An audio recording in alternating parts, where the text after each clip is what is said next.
Jammu Kashmir police sub inspector, ये नाम आप काफी सालों से सुन रहे हैं, लेकिन इस पर जो भर्तियां हैं वो नहीं हो पा रही हैं। वो क्यों नहीं हो पा रही है? कभी स्कैम निकल कर आ जाता है, कभी रिजल्ट में देरी हो जाती है, कभी कुछ एस्पिरेंट्स ऐसे होते हैं जो कहते हैं कैंसिल कर दिया जाए। लेकिन अभी आपको बता दूं कि कुछ भी नहीं हो रहा। आपको ये भी पता है कि इसका जो केस है वो कोर्ट में चल रहा था, जिसके बाद जो है इस डिसीजन को रिजर्व रखा गया था। और साथ ही साथ अब बता दें कि कहा गया था कि ये रिजल्ट निकाल देंगे, लेकिन अभी तक काफी समय हो गया, रिजल्ट भी जो है वो नहीं निकाला जा रहा है। जिस तरह से जम्मू कश्मीर के यूथ की बात करते हैं, वो काफी सालों से बेरोजगार है, अपने अपने घरों पर बैठ के एग्जाम्स की तैयारियां कर रहा है, लेकिन उन्हें जॉब जो है वो नहीं मिल पा रही। काफी ज्यादा यहाँ पर जो है वो नौजवान यहाँ पर आए हैं और उनकी एक ही डिमांड है कि सिर्फ हमारा रिजल्ट जो है वो जल्द से जल्द डिक्लेयर कर दिया जाए, ताकि आप भी जानते हैं कि अगर नहीं करेंगे तो ओवरेज हो जाएंगे कुछ ही वक्त में। सर क्या नाम है? मेरा नाम नितिन है मैम। नितिन, क्या कहना चाहोगे? रिजल्ट तो अभी तक नहीं आया, खुद ही बोला गया था कि रिजल्ट आएगा एडमिनिस्ट्रेशन की तरफ से, पर आया नहीं। जी मैम, जैसा कि एडमिनिस्ट्रेशन ने हमें कहा था कि आपका रिजल्ट आ जाएगा, जैसे ही उच्च न्यायालय से जो भी फैसला आता है, एलजी सर ने अपनी स्टेटमेंट में कहीं पे कहा था कि जैसे ही उच्च न्यायालय से कुछ फैसला आता है हम इस परीक्षा का रिजल्ट जो है निकाल देंगे। और उसमें उन्होंने 20 दिन दिए थे। 20 दिन जो कोर्ट ने दिए थे कि कमेटी को 10 दिन दिए थे, और 10 दिन सीएस सर को दिए थे कि आप जेकेएसएसबी के सेक्रेटरी को कम्युनिकेट कीजिए और इनके नतीजे दीजिए। हम एलजी एडमिनिस्ट्रेशन से पूछना चाहते हैं, क्या सर आपके 20 दिन क्या 60 डेज के बराबर होते हैं? आज 60 डेज हो गया है और हमें हमारा रिजल्ट का नतीजा नहीं मिल रहा। ये क्या बात हुई बताओ? ये इनजस्टिस नहीं है। Justice delayed is justice denied, सीधी सी बात है। बीच में कुछ एस्पिरेंट्स ऐसे भी हैं जो कह रहे थे कि सीधा एग्जाम को कैंसिल करना है, ना भर्ती करनी है ना रिजल्ट निकालना है, कैंसिल करो, दोबारा से लो। देखो, कैंसिल वाली तो कोई बात बनती नहीं है, एक बार पहले भी कैंसिल हो चुका था। ठीक हो, अगर किसी ने एजेंसी ली है ना, तो वो किसने लिया? बोर्ड ने कंडक्ट करी एजेंसी। और बोर्ड को किसने कंस्टिट्यूट किया? गवर्नमेंट ने कंस्टिट्यूट किया। एग्जाम अच्छे से हो, एग्जाम अच्छे से कंडक्ट हो, ये जिम्मेवारी किसकी बनती है? एक स्टूडेंट की जिम्मेवारी है कि एडमिनिस्ट्रेशन की जिम्मेवारी है? मुझे बताया जाए ये पहले। ठीक है, अगर जो एजेंसी ली थी वो भी बोर्ड का काम था, ठीक है, और उस पे पेपर अच्छे से कंडक्ट करवाना एडमिनिस्ट्रेशन का काम है, स्टूडेंट का काम नहीं है। स्टूडेंट का काम है अपनी पढ़ाई करना और उसके लिए भरपूर मेहनत करना। एक आखिरी सवाल पूछूंगी, बाकियों से भी सवाल पूछने। आपको नहीं लगता कि अगर एग्जाम अच्छी तरह से कंडक्ट नहीं हो पाए हैं, उसमें फेयर जस्टिस नहीं हो पाया, तो आपको नहीं लगता कि आप लोगों की सीट्स पर ऐसा कैंडिडेट बैठ जाएगा जो अनडिजर्विंग कैंडिडेट? मैम, हम एलजी सर से मिलने गई थी, हमारी डेलीगेशन। ठीक है, हमने एलजी सर से बोला था कि सर जो पहले भी एग्जाम जो स्क्रैप हुआ था कुछ एनोमोलीज की वजह से जो भी हुआ था, उन्होंने हमें आश्वासन दिया था। हम एलजी सर से मिलने गए थे, उन्होंने हमें ये आश्वासन दिया था कि इस बार ये जो रिक्रूटमेंट हो रही है, मैं स्वयं इसको देख रहा हूँ, ये सब मेरी निगरानी के अंदर हो रहा है। मैंने साइबर सेल वाले जो सारे हैं वो सारे एग्जाम अच्छे से कंडक्ट करवा रहा हूँ। बस अब यही पूछना चाहते हैं कि अगर आपने सब कुछ अच्छे से करवाया है तो फिर रिजल्ट क्यों नहीं? मैं आपके जो आपने आखिरी सवाल पूछा कि ये जो एग्जाम है ये स्क्रैप हो जाना चाहिए, कि अगर इसमें कुछ भी है, देखो सबसे पहली बात कि खुद गवर्नमेंट ने कोर्ट में ये डिफेंड किया कि हमने एग्जाम फेयरली लिया, हमने कंपनी फेयरली ली है। ठीक है, कोर्ट ने वहां से डायरेक्शन दी, 20 दिन का टाइम दिया गवर्नमेंट को कि 10 दिन के अंदर जो कमेटी मार्च अप्रैल में बनी थी वो अपनी कमेटी की रिपोर्ट पूरी पुख्ता करके आगे सबमिट करेगी सीएस को, और सीएस और गवर्नमेंट डिसीजन लेंगे इस रिक्रूटमेंट पे।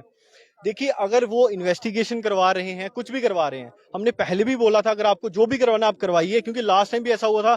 गलती सरकार करती है, देखिए गलती सरकार करती है, क्योंकि सरकार का जिम्मा है ये रिक्रूटमेंट करवाना, फेयरली करवाना। अगर उसमें 10, 20, 50 बच्चे थे तो उनको पहले ही हमने बोला था कि निकाल के बाहर फेंकिए। उससे क्या होगा, आपका एग्जाम भी हो जाएगा और बच्चे जो फेयरली, जो अच्छे तरीके से अपनी मेहनत से आए हैं, वो अपनी जॉब भी पालेंगे टाइमली। चलो वो नहीं हो पाया, उन्होंने स्क्रैप कर दिया, वो हमने एक्सेप्ट कर ली वो चीज, चलो एक बार एक्सेप्ट कर ली। अब दूसरी बार आपने पहले ओएमआर था, फिर सीबीटी कराया, और सीबीटी में बहुत ही आराम से आप इन्वेस्टिगेशन भी करवा सकते हो, सब कुछ करवा सकते हो, सब कुछ सामने आ जाता है। आप अगर इन्वेस्टिगेशन करा रहे हो, आपको कोर्ट ने 20 दिन का समय दिया था, 60 दिन हो गया, आपकी इन्वेस्टिगेशन खत्म नहीं हो रही, आपका डिसीजन नहीं ले पा रहे। क्या आप इतने इनडिसाइसिव हो? क्या आपके पास कोई अकाउंटेबिलिटी नहीं है? गवर्नमेंट मतलब अपने दावे करती है बड़े बड़े कि हम बड़े एफिशिएंट है, आज तक जितनी सरकारें थी वो तो नल्ली थी, हमने ही जो किया है वो किया है। तो ये एक रिक्रूटमेंट इनसे कंप्लीट नहीं हो पा रही आज तक। आप मुझे बताइए 2021 से आज तक मुझे नहीं लग रहा कोई मेजर रिक्रूटमेंट यहाँ हुई है। हम चेंज हो गए हैं जेकेएसएसबी के बीच में। देखो चेयरमैन चेंज होने से हमारी तो हालत हो ही रही। चेयरमैन आप देखो सरकारी बाबूस हैं, वो एक से दूसरे दफ्तर में जाते रहेंगे, उनकी तनख्वाहें आती रहेंगी, सिस्टम वैसा चलता रहेगा, लेकिन हम उसमें पिस रहे हैं। दूसरा ये, हम बड़े बड़े नेताओं के पास भी गए, क्या वो किसी भी पार्टी से ताल्लुक रखते हो, हमने उनसे भी दरख्वास्त की, सबकी तरफ से सिर्फ हमें आश्वासन मिला है कि हो जाएगा। देखो पता हमें भी है हो जाएगा, आज नहीं तो 1 साल बाद होगा, कोई और नई सरकार करवाएगी, लेकिन हम उसमें पिस रहे हैं, हमारा समय जा रहा है। कल को ऐसा ना हो कि हमें सड़कों पे आना पड़े हमारी इन डिमांड्स के लिए, जो कि एक बहुत ही जेन्युइन है। हम आगे अगर ऐसा ही चलता रहा तो हमारे जहां 2 साल चले गए, हम 6 महीने और बर्बाद करेंगे। आगे इलेक्शंस आ रही हैं, हम इलेक्शन में गली गली जाके, गांव गांव जाके लोगों को बताएंगे कि इन्होंने यूथ के साथ क्या किया। आप कुछ कहना चाहते हैं, आप बताइए। मैं यही कहना चाहता हूँ, जैसे आपने बात उठाई कि कुछ बच्चे कह रहे हैं कि कैंसिल कर दिया जाए, तो हाँ सबसे पहले मैं उनको जवाब देना चाहता हूँ कि इन्हीं की डिमांड की वजह से ओएमआर से सीबीटी शिफ्ट हुआ था। इनके अभी भी मार्क्स नहीं आए, इसलिए सीबीटी पे एलिगेशन लगा रहे हैं, और ये एलिगेशन तब तक लगते जाएंगे जब तक ये खुद मेरिट में नहीं आ जाते। और मैम ये जो आप इसकी बात कर रहे हो कि दूसरे बच्चे भी आ सकते हैं जो डिजर्व नहीं करते हैं, मैम वो लास्ट टाइम चल रहा था कि स्कैम वाज द बज़वर्ड, कि स्कैम हो गया, स्कैम हो गया। इस बार अगर आपने मीडिया में, सोशल फ्रेटर्निटी सब जगह ऑब्जर्व किया होगा, जो पॉलिटिकल लीडर्स भी हैं वो कह रहे हैं कि रिजल्ट्स आने चाहिए। इस बार बज़वर्ड कुछ और है, रिजल्ट्स है। और जो बच्चे कोर्ट में गए हैं वो भी नहीं बोल रहे कि आप एग्जाम कैंसिल करो, स्क्रैप करो, वो भी बोल रहे हैं कि अगर कुछ है तो टेक्निकल इन्वेस्टिगेशन करवाओ। और 20 डेज का टाइम भी दिया था, 60 डेज हो गए। यही हमारा मतलब कंसर्न है कि जल्दी से जल्दी इस प्रोसेस को आगे करें। यहाँ पर जो इकट्ठे होके आ गए हैं, आपको लगता है कि सरकार पे दबाव पड़ेगा? अगर आप गवर्नर से मिलकर आ गए तब भी कोई आपको आउटपुट तो दिखा नहीं। मैम कुछ ना कुछ तो हमें करना ही पड़ेगा, क्योंकि ये हमारी लाइफ जो है वो स्टेक पे है अभी। अगर अब अभी हम घर पे बैठे रहेंगे या कुछ नहीं करेंगे या दबाव नहीं बनाएंगे तो ये एडवर्सली हमें इफेक्ट करेगा। यही टाइम है हमारा कुछ करने का। दबाव बनाने के लिए नहीं आए, हम सिर्फ चेतावनी देने आए हैं, हम पब्लिक को अवेयर करने आए कि सरकार हमारे साथ क्या कर रही है। हमें दबाव बना के हम कुछ चीजें, हम अपने के लिए लड़ रहे हैं और कुछ नहीं मांगते, हम कोई एक्स्ट्रा चीज नहीं मांग रहे, हम कोई फ्री की चीज नहीं मांग रहे। हम अगर टैक्स देते हैं, अगर हमारी वैकेंसीज यहाँ क्रिएट हुई हैं, हम उस पे जो एग्जाम्स करवाए उनको कंक्लूड करवाने की डिमांड करते हैं। हम कोई एक्स्ट्रा नहीं मांग रहे कि हमारे लिए नई वैकेंसीज बनाओ, हम ये चीजें नहीं कर रहे। और दूसरा चीज ये है कि कोर्ट डिफेंड क्या करी थी, मतलब सॉरी, हमारी गवर्नमेंट डिफेंड क्या करी थी कोर्ट में, डिफेंड क्या करने की थी, कह रही थी जी हमने रिक्रूटमेंट अच्छी करवाई है। भाई पहले ही आप बोल देते कि हमारे बस की नहीं, हमारे हाथ खड़े हो गए, हमने नहीं सही करवाई। भैया सब कुछ आपका, सारी एजेंसीज आपकी, फिर आपसे नाकामियां, आप मतलब नाकाम हो रहे हो और हम पे थोप रहे हो चीजें। का नाम तो दोबारा से आ रहा है कि वो एग्जाम कंडक्ट करेगा। देखो एपटेक का हमें नहीं पता, एपटेक बीटेक हमें तो कुछ पता ही नहीं था कि कंपनी से क्या लेना देना, ये सरकार का काम है। सीएस साहब ने एक ऑर्डर में बोला था जब ओएमआर का स्कैम हुआ कि हम सीबीटी मोड पे लाएंगे। देखो अंडर जीएडी, अंडर गवर्नमेंट वो चीजें हुई। अब गवर्नमेंट ने कैसे लिया, 2 नंबर से लिया, 3 नंबर से लिया, हमें मतलब नहीं है उस चीज से। हमें था, हम अपनी फेयरनेस से आए, हमने एग्जाम दिया, अपनी मेहनत से दिया, आज मेहनत कर रहे हैं, लेकिन फिर हमें सड़कों पे आना पड़ रहा है। हम मतलब एट लास्ट यहाँ पे आए हैं। चलिए बात खत्म करते हैं, सिर्फ एक सवाल पूछूंगी, आपको लगता है अगर रिजल्ट डिक्लेयर हो जाए तो रिजल्ट बिल्कुल जेन्युइन ही होगा? मैम अगर सरकार, आपको भरोसा है? भरोसा देखो, मैं बताता हूँ, कोई भी चीज पारदर्शी, आप बोलो कि 100% ये चीजें होंगी, सरकार किस लिए बनी है, उनका काम है ना, एजेंसीज किस लिए हैं, वो निकालें उनको बाहर। अगर उनको दिखते हैं 2, 4, 10, 20, पिछली बार चार्जशीट में सिर्फ 30 बंदों का नाम है टोटल, उन 30 के चक्कर में 1170 एसआईबी पिसे। अगर वो 30 निकल जाते तो 30 जो मैरिट में थोड़े पीछे थे वो ऊपर आ जाने थे, ऑटोमेटिकली रिक्रूटमेंट भी कंप्लीट होनी थी, जेन्युइन बच्चे भी अंदर जाने थे, और एक सिस्टम में भरोसा भी जगना था। अब सिस्टम में भरोसा ही नहीं रहा हमें कि कब क्या होगा। क्वेश्चन पुट आउट करना चाहूंगा। कल 31 अक्टूबर है, ठीक है, जेएनके यूटी डे है, बड़े बड़े लीडर्स आएंगे यहाँ पे, इसी जगह मैं बोल रहा हूँ, ठीक है, बोलेंगे हमने नक्शा चेंज कर दिया जेएनके का ना, पूरी किस्मत चेंज कर दी, इतनी एम्प्लॉयमेंट दे दी, पता नहीं क्या क्या दे दिया, ठीक है। मैं आपके माध्यम से सभी से आज जो भी यहाँ पे है ना, सभी से पूछना चाहूंगा, ठीक है, स्टेक होल्डर से, कि जेकेएसएसबी ने 2019 के बाद 31 अक्टूबर 2019 के बाद ग्रेजुएट लेवल का कौन सा जो है मेगा रिक्रूटमेंट कंप्लीट की है, कौन सी हमें नौकरियां मिली हैं? मैं बस यही क्वेश्चन पुट आउट करना चाहूंगा और पूछना चाहूंगा सरकार में जो भी बैठे हैं, जो क्लेम करते हैं कि भाई हमने इतनी नौकरियां दे दी, बता दो भाई कौन सी मिल गई मेगा रिक्रूटमेंट, कौन सी आपने कंप्लीट कर दी?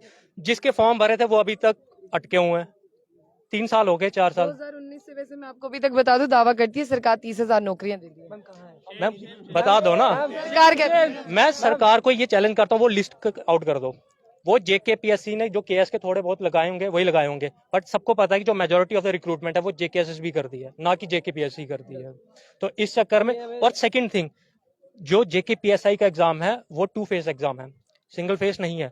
बच्चे सुबह जाते हैं, वो कहते हैं डोगरी में साढ़े गोड्डे की ग्रीस खत्म हो गई थी, तो वही चीज हो गई है हमारे साथ भी। हमारा ग्रीस गोड्डे क्या दिमाग की भी खत्म हो गई हुई है, समझ नहीं आता करें क्या। अभी नेक्स्ट एग्जाम्स आ रहे हैं, हम सुबह जाते हैं, मैं कहता हूँ इतना थक जाते हैं, सो जाते हैं, उसके बाद पढ़ने की हिम्मत नहीं पड़ती है। मेरे खुद के मेरे मेंस के एग्जाम्स थे, मैं नहीं दे पाया जस्ट बिकॉज कि ये मेरे को था कि एसआई का एग्जाम कर लूंगा।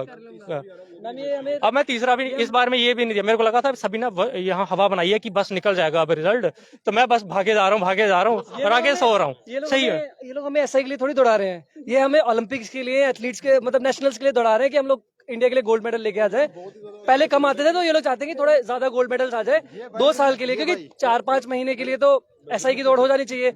ये चाहते हैं 2 साल 3 साल हम दौड़ते रहे, लास्ट में हम लोग फिर फिट हो जाए और फिर गोल्ड मेडल लेके आए, फिर ये उनमें से किसी एक को जॉब दे दे, फिर बोलेंगे हमने जॉब दे दी सबको। उनको भी जॉब नहीं मिलती गोल्ड मेडलिस्ट, हाँ, उनको बोल देंगे हमने जॉब दे दी, ऐसा वो भी नहीं मिल रही है, वो भी रो रहे हैं। तो ये यही चाहते हैं कि हम लोग यही करें। ये बहुत ही ज्यादा अनफॉर्चुनेट है कि जिन लोगों ने आने वाले टाइम में स्टेट की जो सिक्योरिटी का पूरा अपरेटस है वो संभालना है, मैं एक तरह से वही लोग है ना ये जिन्होंने संभालना है। आप कभी भी एग्जाम लोगे, कुछ भी करोगे, यही लोग आएंगे जो यहाँ पे फेसेस दिख रहे हैं, यही आएंगे। तो अगर ये इन लोगों के साथ ये हालत कर रहे हैं तो बाकियों की क्या मतलब वो कदर करेंगे, समझ रहे हो आप। मैम इस सरकार की नाकामी ये है कि 1 साल पहले भी हम यहीं पे प्रोटेस्ट कर रहे थे सभी। 1 साल हो गया कंप्लीट, 1 साल क्या 1.5 साल हो गया, इस एग्जाम को कंडक्ट करवाए भी 1 साल हो गया, अभी भी यही हाल है। क्या चेंज हुआ 1 साल में? 1 साल हमारा बर्बाद हुआ। जो हम इन सर्विस जाके जो अपने घर वालों को खुशी दे सकते थे, ठीक है, अपने करियर की एनहांसमेंट कर सकते थे, कुछ नहीं हुआ। बस यही है जेएनडी। बहुत शुक्रिया। सीरियसली बोलना चाहता हूँ, बोलिए seriously, कल यहाँ पर दिल के निकालिए। मैम कल 31 अक्टूबर है, यहाँ पर सब लोग होंगे यहाँ पर यूटी डे मनाने के लिए, ठीक है। अगर प्रोटेस्ट यहाँ पर हम लोग करने आते हैं ना मैम, हम लोग को वहां पर रोका जाएगा और वहां से हमें अंदर नहीं आने देंगे ये लोग। ये इसलिए नहीं आने देंगे क्योंकि हम लोग आकर के सच्चाई बयान करेंगे ना, और सच्चाई किसी को पसंद नहीं है। तो गवर्नमेंट चाहती नहीं कि सच्चाई बाहर आए, तो हम लोग को वहां पर से या तो डंडे मार करके भगाया जाएगा या हम लोग को गाड़ियों में पैक कर करके जेल में डाल देंगे। यही होगा हम लोगों के साथ, और कुछ नहीं होने वाला। Thank you. सबने बातें सारी कह दी, मुझे नहीं लगता मेरे पास कहने के लिए कुछ बचा है, लेकिन एक ही चीज कहूंगी कि ये जम्मू कश्मीर यूटी और यहाँ के युवाओं के साथ ऐसा होता है, जब सरकार डाटा देती है, डेली एक्सेलसियर के न्यूज़पेपर वो कहती है हमने 30,000 नौकरियां दी हैं और सबसे ज्यादा नौकरियां 2019 से लेकर 2023 के बीच में ही आई हैं। अगर इन सबको नौकरी मिली होती, शायद ये आज बाहर इस धूप में नहीं आए होते, अपने अपने एसी वाले कमरे में, अपने अपने ऑफिस में, अपनी अपनी चेयर पर बैठे होते और ऐसे नहीं कहते कि हमारे पास जॉब नहीं है। फिर यहीं से पता चलता है कि सरकार एसी वाले कमरों में बैठकर कौन सा डाटा देती है और ये बाहर आकर क्या बताते हैं। आप लोग समझ पा रहे होंगे इशारा किस तरफ है, तो कमेंट बॉक्स में कमेंट जरूर करिएगा। आपके बच्चे भी इनमें से हो सकते हैं, सबके बच्चे हो सकते हैं, क्योंकि जॉब्स तो किसी को नहीं मिली 2019 के बाद में। जी सतवीर जी, कभी आप कैंसिल वालों के साथ आ जाते हैं, कभी आप रिजल्ट वालों के साथ आ जाते हैं, मुझे अपना स्टैंड भी बताइए। हमारा स्टैंड है इंसाफ के साथ।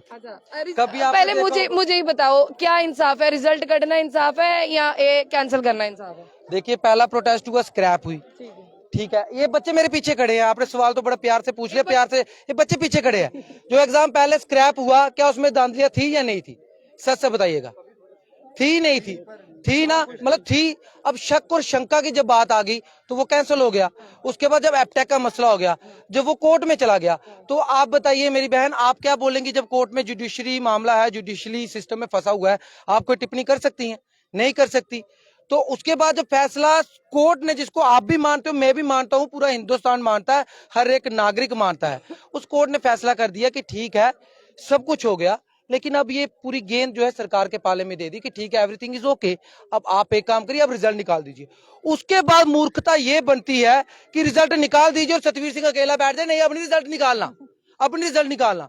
हम चलते हैं सच्चाई के साथ, इंसाफ के साथ। रात को ट्विटर पे इनके मैसेजेस आए, अगर नहीं है तो वो भी मैं चेक करवा सकता हूं कि आपको कल आना ही आना है। अगर मैं आज इनके पास नहीं पहुंचूं तो मेरी बात सुनिए मेरी बहन, ये तो ये सोचेंगे ना, नहीं यार ये बंदा गलत है, ये उनके साथ मिला हुआ है। मैं इनको ये बताने आया हूं, ना मैं उनके साथ मिला हूं, ना मैं आपके साथ मिला हूं, बीच में भी नहीं खड़ा हूं। मैं जहां इंसाफ है वहां पे हूं, जहां पे इंसाफ है मैं वहां पे हूं।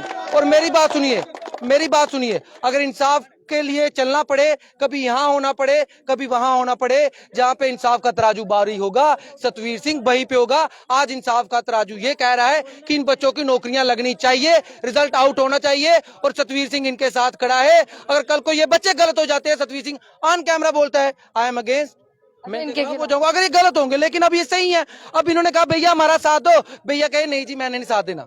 जिन्होंने साथ नहीं देना है वो नहीं आए हैं, जिन्होंने साथ देना वो आया है। मैं अपने जो अपनी एक मेरी एक जो पहचान है मैं उसको क्यों खत्म करूं। मैं इंसाफ के साथ हूं और मेरे लीडर थे प्रोफेसर भीम सिंह, वो इंसाफ के साथ खड़े रहते थे। तो भाई ठीक है, आज उनका शिष्य भी इंसाफ के साथ खड़ा है और इनके साथ इंसाफ होना चाहिए। इनकी नौकरी इनको मिलनी चाहिए और ये मैटर नहीं करता है कि मैं कहां खड़ा हूं, मैटर ये करता है कि इनको अब नौकरी मिलनी चाहिए क्योंकि इनके साथ इनकी फैमिलीज भी हैं जो इनका इंतजार कर रही है कब इनके बच्चे पक्के होंगे। और ये जो प्रमाण पत्र देते हैं बेरोजगारी मेला, हाँ जेबे नहीं तेला ते करदी मेला ਇਹ ਹਿਸਾਬ ਹੈ बीजेपी ਦਾ। जेबे नहीं तेला ते करदी मेला ਤੇ ਮੇਲਾ ਲਾਣੇ ਕੋਈ ਜ਼ਰੂਰਤ ਨਹੀਂ ਹੈ। ਇੰਦੇ ਜਾਗਤੇ ਦੀ ਇੰਦੇ ਬੱਚੇ ਦੀ ਨੌਕਰੀਆਂ ਦਿਓ क्योंकि कोर्ट ने क्लियर करे, कोर्ट तो बड़ा ना सतवीर सिंह ना तो उसने ना सरकार जल्द से जल्द कार्रवाई करे और इन बच्चों को पक्का करे या इनको लटकाने का इरादा है इलेक्शन तक कि इलेक्शन के बाद इनको प्रमाण पत्र देंगे जब होने वाली होगी और कहेंगे ये हमने करवाया है। अगर करवाना है तो आज करवाइए। जय हिंद, जय भारत, जय जम्मू कश्मीर। बहुत बहुत शुक्रिया। तमाम चीजें आपने सुन ली, अब आप लोग अपनी राय कमेंट बॉक्स में जरूर रखिए।